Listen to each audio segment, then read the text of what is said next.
Hey there, crypto enthusiasts. Welcome back to another exciting tutorial.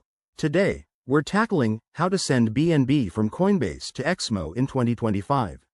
If you're looking to move your BNB tokens seamlessly between these platforms, you're in the right place. This process is straightforward, but always remember, crypto transactions are irreversible, so double-check everything to keep your assets safe. First things first, make sure you have accounts set up on both Coinbase and XMO.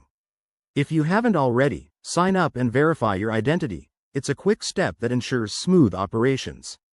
Once that's done, log into your XMO account and navigate to your wallet section. Here, you'll find your BNB wallet address. Copy this address carefully. It's your destination for the transfer. Now, switch over to Coinbase. Open the app or website and log in.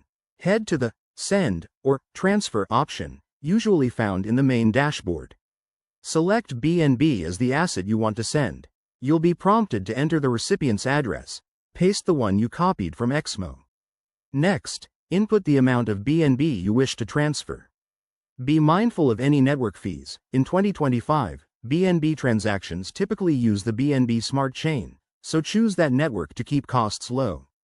Before hitting confirm, review all the details: the address, amount, and fees. Once you're satisfied, approve the transaction. You'll get a confirmation notification, and the BNB should arrive in your XMO wallet within a few minutes, depending on network congestion. A quick tip: always use the correct network, BNB on BNB Smart Chain, to avoid lost funds. And if you're new to this, start with a small amount to test the waters. Thanks for watching. If this helped, hit that like button and subscribe for more crypto guides. See you in the next video.